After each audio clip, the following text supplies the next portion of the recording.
Hey everyone, so I'm back with a Survival Hunter guide, a full 9.2 in-depth review of how everything's looking. I know a lot of people have been coming into the stream, twitch.tv/cybear_TV, down in the description below, asking a lot of questions about rotation, covenants, legendaries, all sorts. So I wanted to go through that for you, break it all down, start to finish here and now. So let's get into it. Now, many of you also come to me and ask about how to improve your own gameplay, right? And how you can get better at using cooldowns or when to use certain abilities and spells and whatnot. And that's why I want to recommend SquadOV to you who are sponsoring this video today. It's a great piece of software that you can download and automatically record your gameplay all for free. You can record your keys, your arena matches, your raid bosses, all automatically, and then go back and review this spell uses at particular times, certain pulls that you did, all sorts of incredible information using SquadOV. There'll be a link down in the description, but I definitely recommend it. It's something that I use personally.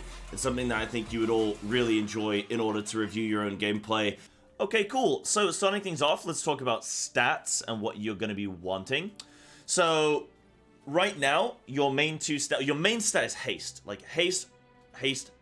That is, you want tons of the stuff. Crit and verse are then your next two best stats, right? Verse at times will sim higher than crit. Crit might at times sim higher than verse. However, it depends on what your intentions are with survival as to what you should be considering, right? So if you're just raiding, then I'd say go with the sim, because you're chilling, you're fine. However, if your plan is to push Mythic Plus to the heights, right, the 25s, 26, 27s, or higher, then you are going to want verse. You're going to want to stack verse, more importantly than crit, because those keys are about surviving. And sure, compared to your sim, it might say, oh, I'll go for some crit, because you want crit, right? But you will die in keys. You will die. So verse is king when you get into higher level keys, because otherwise you'll just fall over, right? And so it's going to be haste, then verse, then crit, then mastery. At least that's what I'm going for. But you should always sim and then make decisions based on that, right? But you should always sim. In terms of talents, this is what you play pretty much always. Now, of course, in Raid, Post Haste, Born to be Wild, Energy Bending, Trailblazer, that's fine. You can swap those things around. But this is my Mythic Plus setup. In Raid, I'll change things around depending on what's needed. But you want to kill commands because you're kill commanding a lot because of the 4-set, right? You're also going to want Guerrilla Tactics because you want more bombs and you want more bomb damage, because the spec all comes down to kill commanding and bombing because of the 2-set and the 4-set. That's what it's all about. You're not going to play Flanking Strike or Mongoose, because you're not going to get any value from them. You overcap and focus in keys constantly anyway, and you don't even care about overcapping focus right now. This spec's kind of scuffed, but it does damage, so woo! So you just run Tip of the Spear, because it's the least awkward thing to run. You run Wildfire Infusion, obviously because you want your bombs. When you get your Pheromone Bomb, which is your red bomb, that's going to help you sit in this what I call fishing window. And I will go more in depth on that, but basically, when you look at the rotation, which we will look at, the main thing is that you want to get red bombs, because red bombs ensure that your kill command resets. In which case, you're only reliant on that 40% chance of the 2-set proccing, right? Which is a lot better odds than just kill commanding randomly, where it might go on cooldown for 4 seconds at a time, right? So red bomb is the most crucial bomb that you can have. And then it's important to learn the other bombs too. So shrapnel bomb, you want to make sure you're trying to carve when you're using your blue bomb, generally speaking. Though there are exceptions to that, i.e. you're in a red bomb, you want to focus on just kill commanding until you get bomb procs. You don't care about shrapnel. Volatile bomb, you don't care about spreading serpent stings, right? Because you just want to bomb and kill command more. Bloodseeker is a good talent, so a lot of people, they read this and they ask about kill command spreading. Yes, in AoE, you do want to kill command every single mob you possibly can, because A, it will apply a dot to the mobs, but it will also give you 10% increased attack speed. for every mob bleeding from it. So you can get like 100% increased attack speed, which is really, really good, especially if you're using like proc trinkets and stuff like that, right? The only problem, or the only thing to consider is if you have a spec in your team, in your composition, that applies bleeds, those bleeds count for your attack speed. Not the dot, not the kill command bleed element, that you would still have to apply kill command for that, but the attack speed you can get. So if you have a Guardian Druid or a Feral Druid in your key and they Thrash or Primal Wrath, then you get your increased attack speed from that. Because any bleeding target. Now, I don't know about other specs and what has bleeds. I mean, Warriors have some bleeds, right? If I remember correctly, I don't know. But if any other spec that you can think of has a bleed, then yes, you'll benefit from that bleed for the attack speed. But also, you can do your Blue Bomb, and then you can carve, and that will give you stacks as well. So, like, if I go over here, I've got a Blue Bomb now. If I do that, and then I carve, you can see I get 4 stacks here with this weak aura. 40% attack speed there from the carve. However, I don't get the bleed element, right? I don't get the bleed element of kill command specifically. Blue Bomb does apply a bleed though, right? So, that's cool. That's talents. That's talents covered.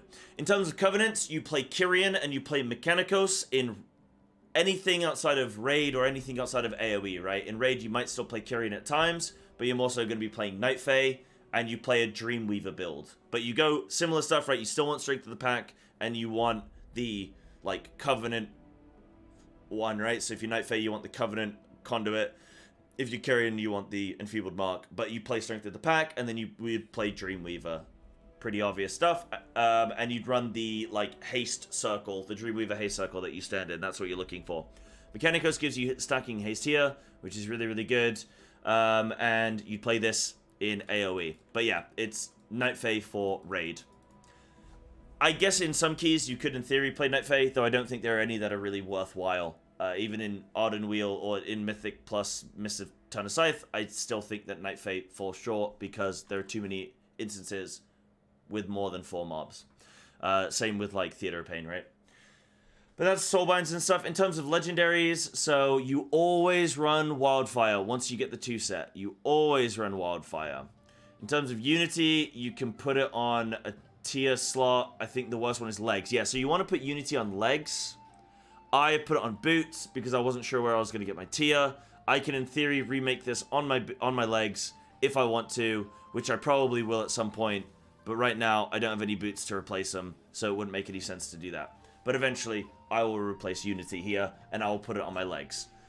If you've got tier, though, you just put it somewhere, and then you can always recraft it later. It's whatever. In the grand scheme, it doesn't really matter. A lot of people get way too bent out of shape over that one. It doesn't really matter. Wildfire Bomb I just put on Belt. In terms of trinkets, really, really good one. Sigil is incredible. Solea's is fantastic. Elegy, fantastic. I've seen people running IQD as well. I've seen people running Overcharge Enema Battery because when you're in Mythic Plus, it lines up really, really well with the buff, with the cooldown reduction. So your Coordinated Assault will go down to 1 minute 30. Lines up well with the trinket. Perfect. Then also it will line up with every second use, or every second Coordinated Assault will line up with IQD, more or less, give or take. In single target, I've seen people running Shadow Grasp as well. So you got a lot of options with trinkets. I'm running an Ooze right now. Right now it's simming for me best in single target, but in Mythic Plus I'll run like that combination, right? You can run Slayers as well. Depends on what item level you have of all these things. You can sim, you can use Blood Mallet and whatnot, but there are a lot of really good trinket options. But Sigil is like this, and can be really useful in keys where there might be a situation in a boss where you can proc your trinket to help you live, right? That extra 1200 verse is going to give you a lot of defensibility. Defense. A lot of defense. So there's like trinket stuff.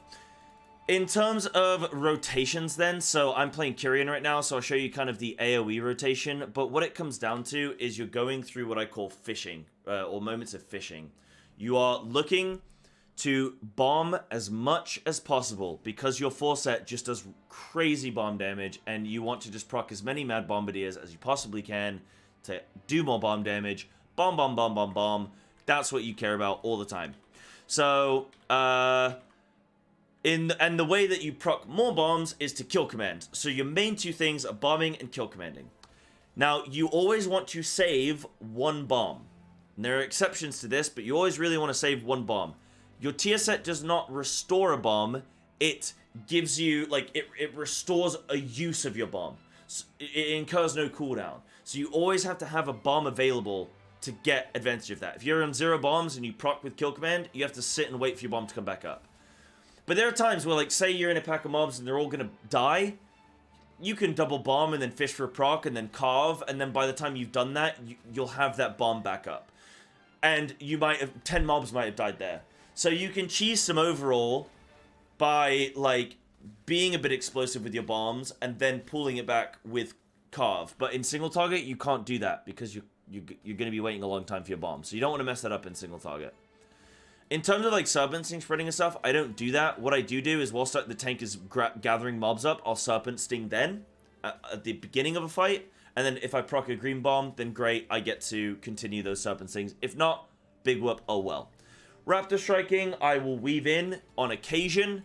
Very, very rarely. Overall, in a whole dungeon, I might use 30 Raptor Strikes.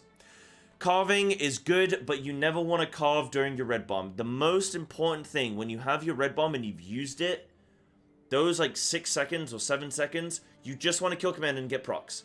So if you're on single target and you need to refresh your Serpent Sting, do it before you press your red bomb. Or you need to Raptor Strike, whatever. Do these things before you get your red bomb and use that. And you can set up for it. Let's imagine tanks just grouped all these up. I'm going to Serpent Sting, I'm going to Coordinated Assault, I'll Resonating Arrow, and then I'll use my first bomb. Then I will kill command, and you can, in theory, you'll be spreading it, right? And then you can just go into that kill command bomb rotation, right? One thing I want to note, survival is all about positioning.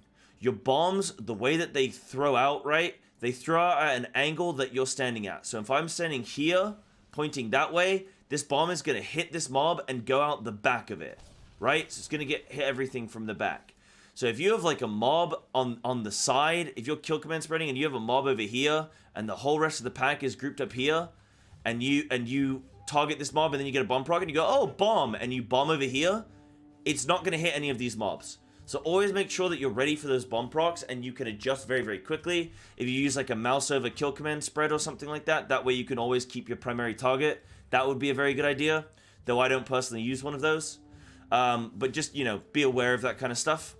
So it's all about your positioning, always making sure that you're maximizing. You'll see when I'm doing keys, right? I'm always jumping around to reposition to make sure that then I can jump to the side and then bomb and it'll like hit at the angle that I want it to. So yeah, always kind of keep that in mind. Right, so going through the rotation then. So always kind of empty your tank, cool, bada bing, bada boom. I'll Serpent Sting there, come in, do one of those, and then I didn't get a proc. Cool, so this is when you can do a little Serpent Sting spread. You can do some other things, right? Do a little bit of carving there. Oh, nice, we got a proc. Cool, so now we go into this situation where we are just fishing for red bombs. We get another one, cool. I can kill command spread here. Okay, we're not getting lucky. There, great. Now I'm in a situation here where my bomb is under if my bomb is under 6 seconds, then I will use that bomb and I will go on to 0 bombs. The reason being, if I do get a proc, then I can just carve, and I've lost 1 global. Big whoop, right? Big whoop. It's not the end of the world. Now we don't get any procs here, so that's okay. I'll do another kill command. I'll spread a couple Serpent Stings, drop down this. Got a second bomb up here. I can carve that. Now I can kill command spread again, right? Oh, we didn't get a proc. Okay, that's fine. We carve. We use our second bomb. Didn't get a proc again. That's okay. We can Serpent Sting. Waiting for some bombs to recharge. I'll Raptor Strike. Another Serpent Sting. Oh, we got a bomb. I'll use that. I'll carve. And then I'll keep fishing. Didn't get a proc. Right, I'm gonna bomb there to make those Serpent Stings keep running. And then I kill command. We didn't get a proc. That's okay. Now I got red bomb here. I'm gonna red bomb now, and whilst that bomb is recharging, I can start fishing. Oh, nice. We got a proc. Boom. So we extend those Serpent Stings. Fantastic. Now I got a red bomb here, so I can double bomb there. Probably gonna get a proc. I carve. Okay, cool. I can throw that down. Now, I should have held that resonating arrow there, because coordinating assault is coming up. But that's okay. Kill command spreading. We can carve there. We can serpent sting spread. Kill command's back up. Cool, we'll do one. We'll carve again. Bomb, don't want to sit on those. Kill command. Oh, nice, we got a proc. Cool, and then we can carve. And then I got a red bomb. I'm going to use it. And then we're going to... Oh, we procced? Okay, cool. Right, we lost a global. Not the end of the world. Keep fishing. And that's basically like your AOE rotation. It's very similar in single target. Imagine I'm playing Night Fae. Nothing really changes, right? Nothing changes on single target with Night Fae. All that happens is you're running Wild Spirits, but you do the exact same thing. You go, coordinated assault, put down your Wild Spirits at your feet, and then you hit the mob. So Resonating Arrow and coordinated assaults... Resonating Arrow and Wild Spirits, they're the same thing. But on single target, yeah, we'd maintain Serpent Sting as best we can. We'd be weaving in more Raptor Strikes because we are not carving on single target. The only exception to when you're carving is if you get like a bomb proc with your kill command and your bomb's about to come back up or something, you want to get that quicker, then I would carve. If you've like fucked up your bombs, right? Or flipped up your bombs. Right, so Misdirect Tank, cool. Drop these down. I can do one bomb. Kill command, kill command, kill command. It's on... Oh, kill command, kill command, kill command. It's on CD. Now I can refresh my Raptor Strike. I can... my Serpent Sting and my Raptor Strike. Got a second bomb there. I'll Raptor Strike. Weave it in. Oh, we get a proc. Nice. Our Serpent Sting is high, so we don't need to worry about refreshing that. We're going to do it here now with this bomb. I'll double bomb there because there's only a couple seconds left on it. Great. We get a proc. Fantastic. Didn't get a proc there. Kill command on cooldown. Now I can Raptor Strike a couple times. I'm going to refresh Serpent Sting early. Kill commanding. I'm going to Raptor Strike before I bomb. Now I red bomb. Now we're going to get these procs. Perfect. Now we're just kill commanding. Kill commanding. Kill commanding. Okay, now I can Raptor Strike. Raptor Strike. I'm going to refresh Serpent Sting. Then I'm going to bomb. I'll refresh it really early. Now I get a proc, so now I can drop Resonating Arrow. Then I can drop bombs. Perfect. Raptor Strike, Raptor Strike. I'm going to refresh early. I'm going to, on the Serpent Sting, I'm going to re-bomb. Kill command. You see how fast-paced it is, though? Like, you don't really... You're constantly adjusting your rotation. It's like enhancement, right? You're never going to be able to do everything all of the time because you physically cannot. You're not going to be able to take maximum advantage of Tip of the Spears and refresh Serpent Sting constantly and be doing every single bomb perfectly and kill commanding on cooldown. Like, you're not going to be able to do everything perfectly. You don't have enough globals. So it's a priority list. What's most important? Not to be on 2 bombs. What's next most important? To be kill commanding until it's exhausted. Then Serpent Stinging, then Raptor Striking, right? That's your order of priority on single target. And on AoE, it's use your first bomb. That's your highest priority. Then it's kill command fishing. Then it's carving. And then it's bombing again, right? And then Serpent Sting spreading and Raptor Striking. Serpent Sting spreading on AoE is more important than Raptor Striking because of your volatile bomb. But, yeah, that's pretty much most of it. Another big thing is a lot of people ask me for, like, Survival Hunter tips. I will make a more in-depth video on this specifically, but a big thing that a lot of people ask me, they say, hey, Sai, what is, like, a tip that's like, I'm trying to learn survival. What's the biggest tip you can give me? The biggest tip I can give you is survive, survive, survive. You're gonna die a lot if you're not careful, so learn what kills you, learn what doesn't, be proactive with your defensives as best you can, learn what you can feign death, learn what you can't, learn what you can turtle and whatnot, learn these things so that you can live. There are a lot of really minor things that you can do as well, that you can just get in a good habit of getting good practice. So pet control is incredibly powerful in Keys specifically. In Raid, less so. But in Keys, it's incredibly powerful. You can do really great pet taunt swaps for your tank. So say you're in Necrotic Wake, and you're in the Necropolis, and you're killing the Stitch Flesh mobs, the ones that do the Tenderize and the Mutilate on your tank.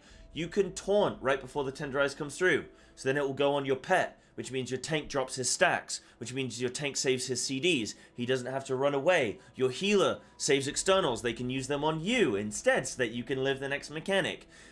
These things really help your group, and it's going to separate you away or apart from the rest, and it's going to make people want to play with you again, because tanks are going to, like, when tanks notice that you're good, which they will if you're doing good pet taunt stuff, you will get in more groups, and it's always good to have tanks as friends, okay? So make sure you're doing that. There's a lot of really good examples that you can do. I did one the other day. It made it to the WoW highlights video. I was in a Mr. Ton of Scythe. It was inspiring week. Taunted a Staghorn out, moved it to the side. Really, really good. Saved saved that portion of the key of that run, and was really effective. So pet taunt stuff is really good. So you can have your pet like taunt it, and then move out to the side and drag a mob away. Make sure you're mending pet and exhilarating. Exhilaration heals your pet as well. But you can do those pet taunt swaps and drag mobs around, and it makes things easier for your tank, which is really, really good. So macro some of these things, keybind some of these things, and whatnot, and you'll have a lot of success in keys as a result. But I'll make a separate video fully discussing that, showing off some examples and stuff another day. Thank you so much for watching this video. I really would appreciate if you guys check out SquadOV and the link down below. It helps me, it helps SquadOV, it helps you as well, because you can review your VODs, you can look at your gameplay, see what you can improve on in raids, dungeons, arena, in different games, not just World of Warcraft, right? League of Legends, if you're playing that, you can record your games automatically. It's 100% free. It'll record your gameplay as you're doing it, and then you can go back and look through it. Comms get are stored on there, so if you're talking through a dungeon on Discord with your friends and you wanted to find out if a kick was called or not, or if somebody misheard something, whatever, you can go check the SquadOV VOD and it'll be there. You can join squads with your squad, so you can all get it together, join it together, and look at each other's videos without needing to send them to each other manually. Oh, look, let's like Discord stream or something, and oh, we can't record that. Oh, okay, bummer. Guess you missed out. SquadOV, recorded it all. You can go back and as a group look at it and see what could have been done differently, or what you did well, right? SquadOV, it's a great tool, and yeah, check it out in the link down below. Thank you so much for watching, and I'll see you again.